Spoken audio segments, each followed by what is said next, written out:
Bonjour à toutes et à tous, on se retrouve aujourd'hui pour un nouvel épisode du bilan consacré aujourd'hui à l'équipe phocéenne, le plus grand rival du Paris Saint-Germain. On parle bien sûr de l'Olympique de Marseille.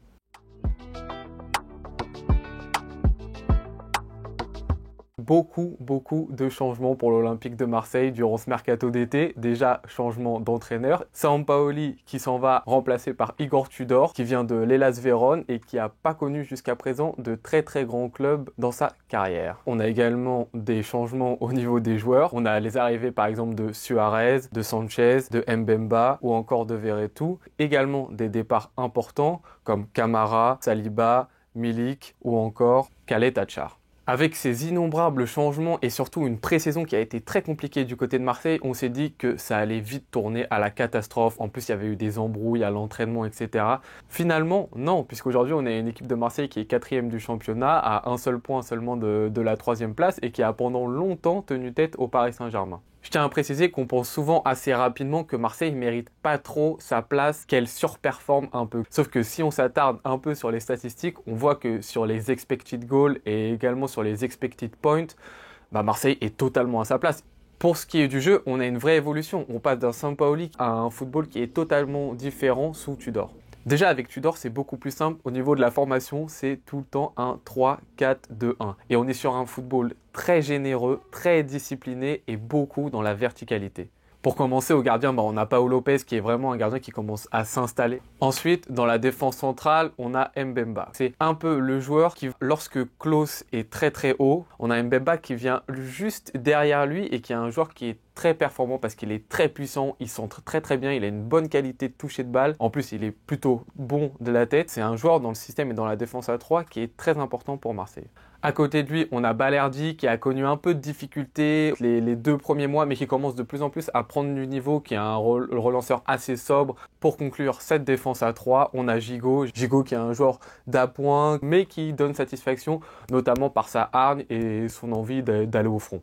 Piston droit de cette équipe, j'en ai déjà un peu parlé, on est sur Klose qui sort de très bonnes saisons avec Lens, qui était international français jusqu'à présent avant la Coupe du Monde. À gauche, on a Tavares. Et les 3-4 premiers matchs de Nuno Tavares, ça a donné beaucoup d'envie et d'espoir du côté des supporters marseillais, mais le problème c'est que c'est là-dedans, dans la tête. Tavares, c'est loin d'être au niveau et c'est un joueur qui fait très souvent les mauvais choix et ça coûte très souvent cher à Marseille. Au milieu de terrain, Rongier qui retrouve un peu sa place, parce que l'année dernière il était un peu baladé sur tous les côtés. Je trouve que c'est un joueur fin. Lui par contre c'est un joueur très intelligent. À ses côtés on a Verretou, c'est un joueur très fin, très bon sur coup de pied arrêté, qui a une très belle patte et qui l'a montré justement dans le dernier mois, qui lui a valu d'être en équipe de France pour la Coupe du Monde. Mais faut qu'il monte plus notamment offensivement. Devant ces deux milieux de terrain, on a Guendouzi tout d'abord. Tudor aime mettre Guendouzi maintenant à cette position-là un peu avancée pour en fait aider le pressing parce que Marseille est une équipe qui presse énormément et fait beaucoup de contre-pressing. Par contre, lorsque Marseille va jouer et va être offensif et va apporter le ballon, Guendouzi, il n'a pas cette technique qu'un Gerson ou un Payet et ça va coûter à Marseille dans le sens où Guendouzi peut être intéressant lorsqu'il est un peu reculé, il apporte de la percussion. Offensivement, il faut qu'il y ait une touche technique et la touche technique, Guendouzi, il l'a pas.